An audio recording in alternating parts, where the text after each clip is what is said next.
gotta move on because Bermuda is coming up. This is game number 1 of the challenge finals. These 12 teams will be facing each other for a total of 16 matches across the weekend. So if there's no X factors, right? You gotta constantly adapt to your opponents. We look at Observatory, that's where the high tier loot zone is, and guess what? If the two teams on the head-to-head is RQ Kazu and C-Triple-G. Oh damn, they are gonna actually contest it off. Let's see how they actually do it off. We can hear the sound of shots coming through already. Some of the players actually... And we do see that Koski seems like already slingshot himself away there, but Kazu will be the first kill. He managed to actually take down one more first of all. On the other note, Koski will be backing off away to actually survive it out. But RQ Kazu, on the other note, they managed to actually skirt away the C-Triple-G. Now moving on, we got the JV Esports also at the same area. I tell you the craziest part was that C-Triple-G Koskyu said, I'm going to run away, I'm going to leave, and they won the trade. They won with a, 1-for-3 trade, right? So RQ Kazu are in the weeds right now. They're not doing that well. Gotta kind of reset a little bit.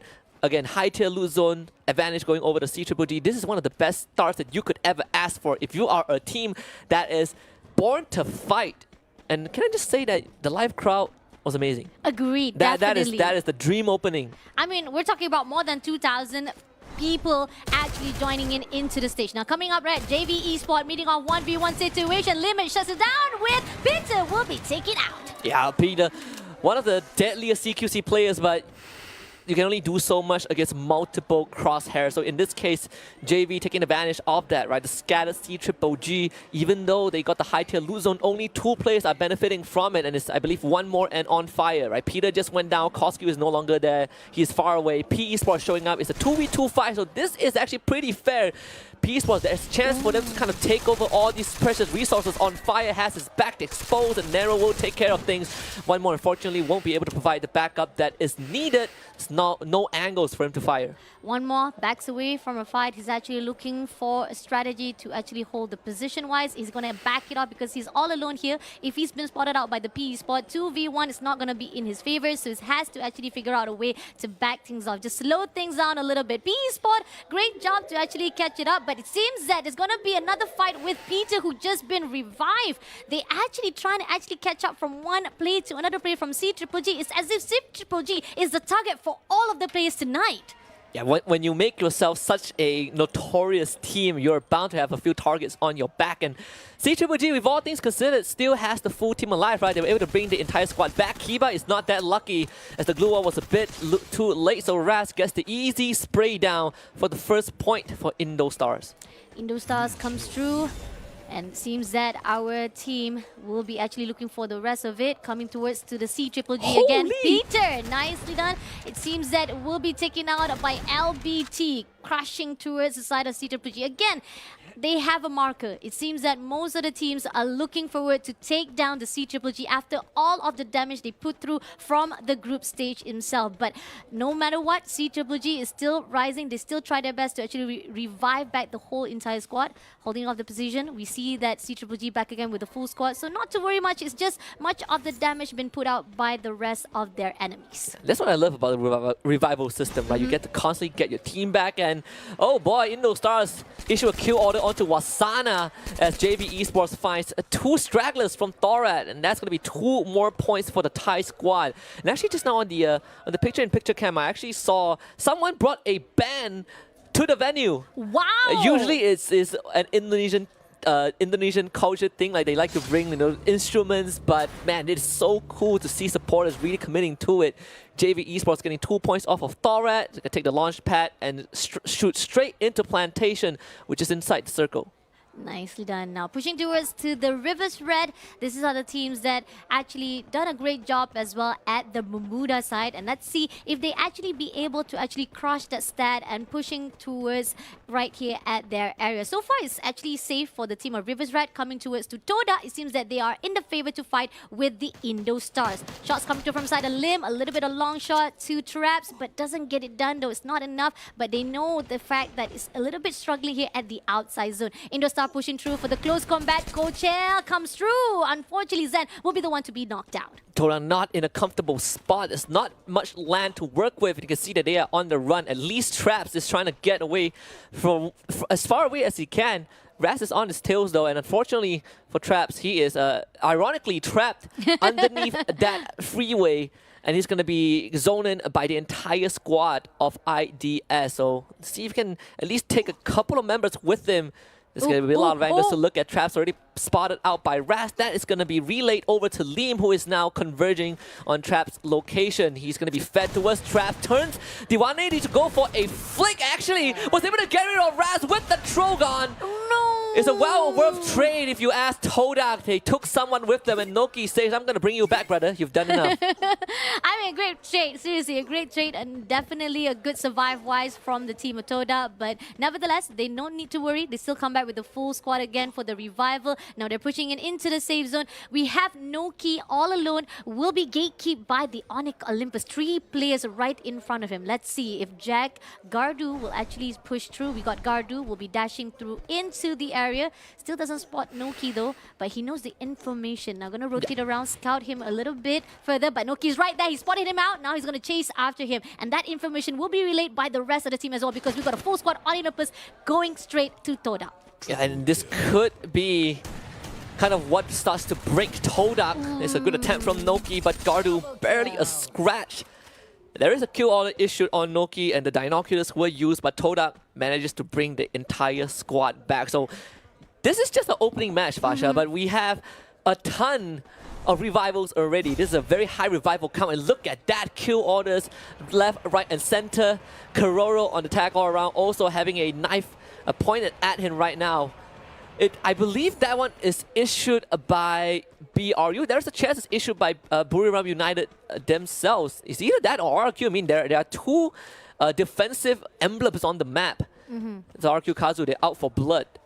So far, right now, most of the players are actually farming the kills. They're just holding off their position-wise. A great job to actually revive it off. But CGGG meeting off with the PE spot yet again. Using the portal right here straight away. Don't Cry coming in to actually make somebody cry from the CGGG. But he's suffering a lot of damages. He will be the one to be taken off instead. And one fire also been taken out. Now, PE spot has the advantage. They have the odds number coming up from them. And coming off right here, Peter all alone trying to survive it out. He pulls away with a portal to survive all alone.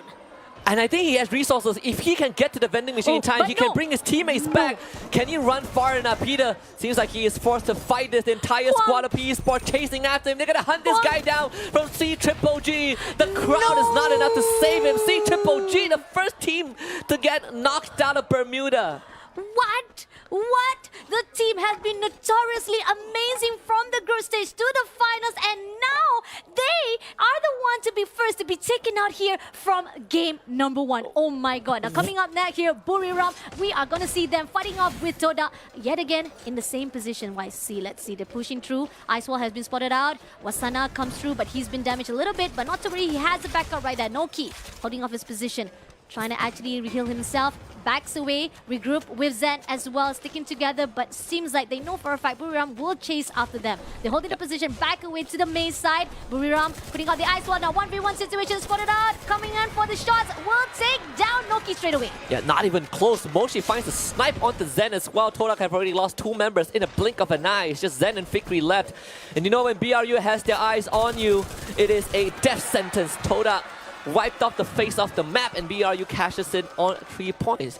And just a side note, we talk about the gold portal being a very strategic utility, right? You can use it to flank enemy teams, and look at what PE Sports did. That flank on the CGGG was the straw that broke the camel's back. And while BRU took out Todak, IDS has now arrived at the scene. This is not going to be an easy match though. If already gets found out, perhaps, right, to cripple BRU, you got to be able to have a numbers advantage. And even then, it doesn't guarantee you a victory. And BRU knows that very well, so they will decide to play indoors. Agree, definitely. They're going to actually trap it off. They know for a fact with the high ground, it's going to give advantage for them to be shoot out easily out at the open. So let's see if Indostar will actually accept that invitation to go in. Pushing on to another area, we got the Onyx Olympus fighting off with the Rivers Red. Now Gardu trying to actually push through, trying to rotate around through the ice wall. Doesn't find out anyone just yet. Going to reheal his up. Grenade been thrown out by Gurby. Can he hit somebody? Nope. It hits the ice wall Wall instead. It doesn't hit anyone, but not to worry. Right here, Guriel gonna actually hold it off. Oh, it seems that River's red. Oh, Red no. Diamond will be trying to burn that car around, but coming through to the side of Onyx Olympus. Jet push through a way to reverse it off, but Onyx Olympus hiding off 1v1 situation. He actually gonna flank it off. Exposy comes through with the pistol, but unfortunately doesn't get it. Portal comes through again, and yet the Reverse Red push through to shut down the team of Onyx Olympus. So well done from Reverse Red, playing the fight on two different angles and just using that portal. It looks like you're watching a movie. It's like now you see me, now you don't. What maneuvers from Reverse Red. The BRU now hunting for the next target, and of course it's Team Flash, the team that they have a long extended history with. But BRU wins out most of the times, and seems like it's not going to be any different in this engagement. Team Flash left with just one guy, but Reverse Red showing up to fight Big Daddy. BRU is the full squad of Reverse Red. And Nameless finds the first one onto the captain of BRU. Jonah falls already, and this fight might be decided so much earlier than we expected. Already he's going to be hugging that ice wall. Saming trying to find an angle to really start providing long-range support, and already is trying to hang on for dear life. Moshi with the glue wall melter from the top absolutely misses that one. It's an airborne. Unfortunately. BRU forced to retreat. Forced to retreat indeed. Had to actually represent himself after that third-party engagement, but JV Esports is not going to give up. It's going to come through to actually finish what they started off. Clearing out the Reverse Red right here. Name is right there, trying to actually push through the ice wall. Cougar actually going to rotate around. Summing is right on the other side. Diamond has already been taken out using the portal with the sniper. Nicely done. Limit shuts down Diamond. Yeah, Moshi also caught Saming as Saming was trying to really interrupt the fight. So now the tables have turned against Reverse Red. Team Flash gets wiped out, and I believe Reverse Red soon to follow. BRU rejoins the fight as they feel like there's an opportunity, but Potato is not going to let that happen with the Charge Buster right in his face. It's JV with 8 points already, and BRU in a really, really rough spot. You still have Moshi playing from that long range, but he needs to provide some god-tier support, and it seems like that is not possible as Moshi himself gets found out, and BRU are left with just already, and he's bleeding out in the blue. Nicely done. A great job, but a little bit of a mistake comes through from Buriram as they want to go in for the third party. They loses their teammates. Now JV actually harnesses every single thing. They just farms it all at the fight itself. Now we see the Buriram United has already been taken out. Now we are left with a couple more teams to get into the safe zone. Attack around is safe inside the zone. They don't need to worry much, Husky. And remember we looked at the trailer just now, is the rivalry between Indonesia and Thailand. Well, guess what? We have 3 ID teams and 2 Thai teams left in this game. Is RQ Kazu on the screen right now, but they are actually caught in a bit of a tussle with their own compatriots from Indonesia. It's IDS on the other side of the field. And RQ Kazu definitely on that low ground. Kiroro is behind him. As Orgus finds the snipe from long range onto Kosiu, so that is not the opening you want as IDS. Could be a little bit of tricky. Could have a backstab though, so they gotta be careful there. On the other side, we do see that the team of Indonesia trying to actually put through to the side of JV Esports as well. They want to actually cover out all the angles, but they gotta be careful as well for the backstab though. Now JV Esports getting closer to the IDS with the ice wall. Grenade been thrown out. Beautiful grenade, as well as with the help of Prote to shut down one player, and Indostar will be eliminated at the 5th place. Yeah, asleep at the wheel, just not paying attention to their sixes. Naruki Kazu takes the opportunity to start pushing forward. Trogon now just spitting out grenades. It's going to be JV Esports in the sights of RRQ themselves. All 4 remaining teams have the full squad available. This is going to be a bloodbath in the final circle as RRQ Kazu continues to advance towards JV Esports. And in fact, Abe just uses the rush, the dash, to get as close as he can to see if he can do a bit more damage to push JV Esports into an uncomfortable spot.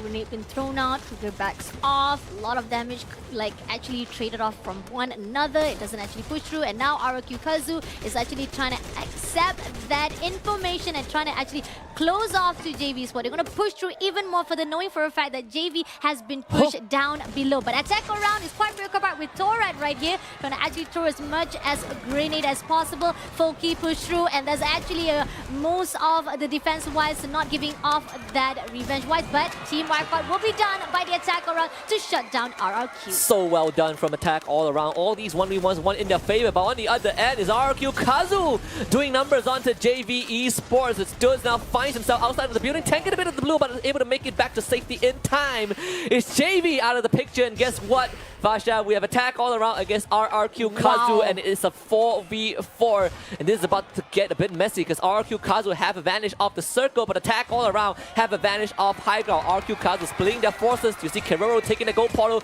They're looking to flank Legolas, who's playing from long range. This could be a good pincer maneuver, but Keroro decides against it. And here comes the pincer maneuver from RRQ Kazu. They're coming in from multiple fronts to try and bomb rush down. Attack all around. It's Keroro the first to fall, but Foki finds a trade back onto Abe. A 3v3 situation right now. Can they get Abe back up on his feet? It seems like that's not possible when Hoi-Sang Foki fights two more to follow up. RRQ Kazu not able to withstand the might of attack all around.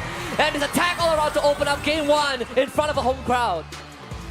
No! Attack all around! The one who has been missing for 2 years, and we've been wondering, are they actually going down with their performance? But no, they come back alive right here for game number one for the first Booyah. Yeah. What an eruption of aggression towards the very end. Of course, the crowd at Samyan Mertown Mall also erupts in ecstasy and excitement as one of the 5 heroes that they have started the round with a Booyah. You can see the cheers, the dancers in the Free Fire jersey. You got to love it. This is the spirit of Free Fire Esports that we all love. Of course, a bit of an unfortunate ending for RQ Kazu. That was a very good sequence leading up to that final fight, but attack all around shows us why they were once kings of the world. Agree, definitely. Everybody is asking how they have been missing in action. Are they able to actually topple out here at Grand Finals? Well, the opening has already answered, and hopefully it will continue on. But started out with the refresh of our highlights. It was amazing with the Indostar pushing through to Tora. And Tora, even though despite that was taken out, he at least managed to actually trade it off for his own death. Coming towards into the zone, we got P Esports meeting off with the team of Onyx Olympus and actually take them down. Buriram shuts down Toda in the process as well, while Indostar tries to actually third party. Riverstrike comes through to fight with the Onyx Olympus as well in the process with a great portal engagement-wise. It was just like a surprise attack that we never thought it was going to happen. Yeah, and of course, out of the 5 Thai teams, attack all around opening up game 1 with the Booyah is definitely not on my bingo list, right? It's not to say that I have doubts, but of course, I expect them to be more of a late bloomer. So this is a breath of fresh air for a team that we say has been missing in action, right? They made it to Jakarta last year, but wasn't the best performance. But perhaps the home crowd buff is all these teams need, because Indonesian team won on home soil. We're talking about them bringing it back to Thailand, and look at that. Ooh, that's the kind of support that will get you excited for days on end. I can't sleep on that. I would be awake for the entire night. It's amazing, seriously. A great job coming in from all the teams and a great job from the viewers as well. Now, coming into the game summary right here, we got the total 30 revival. Definitely, we see a lot of revivals started out in the beginning of the game. 73 kills, total headshot 14. Highest kill coming from Rivers Red, Nameless with 5, as well as highest assist from JV Protate. Yeah, absolutely. And of course, I did point out that this is going to be a high revival count game. And indeed, it's going to be the case. Nameless not only having the most kills, but also the farthest kill distance is 78 meters. Kuro with 2 shots, and also 3 grenade kills. Because Fikri with the most revives, so he contributed to 15-20% of the total revives that we have. This is just the start, of course, but at least for me, it is according to expectations, right? I expected a Thailand team versus Indonesian team in the final circle, and we got that. And attack all around, taking the very first dub. But all things considered, I would say that certain teams that I was expecting to step up lagged behind a little bit, and certain teams that I expect to perform a bit better actually, perform a bit poorer, actually showed up. And reverse rate is a very good example, right? They usually take a lot more time to warm up their gears. But when you look at this, attack all around, the loadout on the screen, 3 Tatsuya and 1 A124. A great job coming in from attack all around. We got 2 kills from both Kororo, Jump God. We got 3 kills by Hoisan, Folky with 5 kills. Damage-wise, definitely goes out to Jump God. A good assist coming in with total accuracy of 34.96. I mean, attack around, despite how we always see them from the Challenge Crusade, this is all the data from the past. And seeing how they actually surprise it out, that means it's gonna be another level